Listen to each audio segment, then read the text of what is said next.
మాయ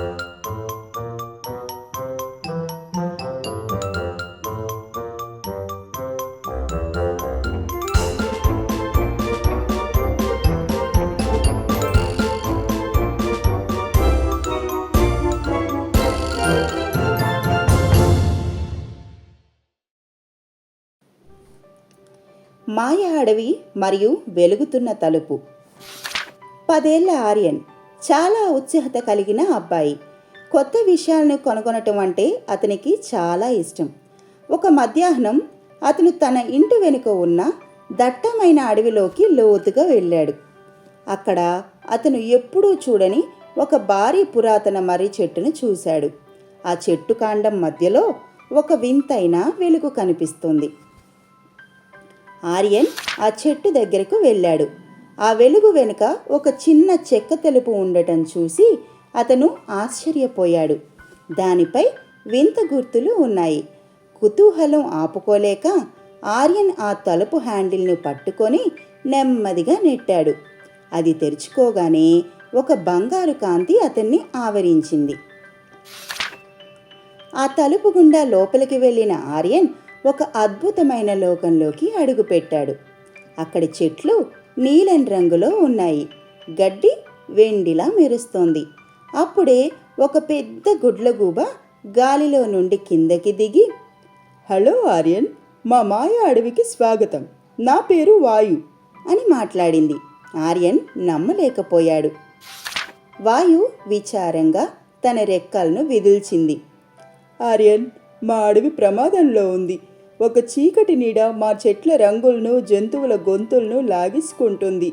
నువ్వు ధైర్యవంతుడివని మాకు తెలుసు. దయచేసి మాకు సహాయం చేయి" అని అభ్యర్థించింది. అడవిలోని కొన్ని భాగాలు ఇప్పటికీ నల్లగా మారిపోయి ఉండటాన్ని వాయు చూపించింది. అప్పుడే ఒక చురుకైన ఉడత చెట్టు మీద నుండి కిందకి దూకింది. "నేను చింటూని, నేను నీకు దారి చూపిస్తాను" అని పరిచయం చేసుకుంది. చింటూ తోక మెరుస్తోంది. ఆర్యన్ తన కొత్త స్నేహితులతో కలిసి అడవి గుండెకాయ లాంటి చోటుకి బయలుదేరాడు. వారు అడవిలోని చీకటి ప్రాంతానికి చేరుకున్నారు.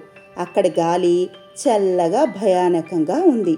నల్లని పొగమంచు లాంటి తీగలు దారిని అడ్డుకుంటున్నాయి. ఆర్యన్ కొంచెం భయపడ్డాడు. కానీ చింటూ మరియు వాయు అతని పక్కనే ఉన్నారు.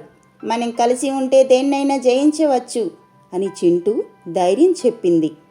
అకస్మాత్తుగా ఒక పెద్ద నల్లని నీడ ఆకారం వారి ముందుకు వచ్చింది. అది భీకరంగా గర్జిస్తూ వారిని వెనక్కి నెట్టాలని చూసింది. వాయు తన రెక్కలతో గాలిని వీస్తూ ఆ నీడను అడ్డుకోవటానికి ప్రయత్నించింది. "నీ మనసులోని కాంతిని బయటికి తీయు ఆర్యన్" అని వాయు అరిచింది. చీకటి మధ్యలో ఒక మెరుస్తున్న నక్షత్రపు ఆకు నల్లని ముళ్ళ తీగల్లో చిక్కుకొని ఉండటం ఆర్యన్ గమనించాడు. అదే ఈ అడవికి వెలుగునిచ్చే శక్తి అని అతనికి అర్థమైంది. చింటూ గబగబా వెళ్ళి ఆ ముళ్ళ తీగలను తను పదునైన పళ్ళతో కొరకటం మొదలుపెట్టింది. ఆర్యన్ తన స్నేహితులతో తన నక్షత్రపు ఆకును గట్టిగా పట్టుకొని పైకి ఎత్తాడు. తన స్నేహితులపై ఉన్న నమ్మకం, వారి క్షేమం కోరుకునే మనసు అతనిలో గొప్ప ధైర్యాన్ని నింపాయి. ఒక్కసారిగా ఆ ఆకు నుండి వెలువడిన ప్రకాశవంతమైన వెలుగు ఆ చీకటి నీడను తరిమి కొట్టింది. అడవి మళ్ళీ రంగులతో కలకలలాడింది. జంతువులన్నీ సంతోషంగా పాటలు పాడాయి. ఆర్యన్ ఇంటికి వెళ్ళే సమయం వచ్చింది. "నువ్వు మాకు గొప్ప స్నేహితుడివి ఆర్యన్" అని వాయు మరియు చింటూ అతనికి వీడ్కోలు పలికారు. ధైర్యం మరియు స్నేహం ఉంటే ఏ చీకటినైనా ఓడించవచ్చని ఆర్యన్ గ్రహించాడు.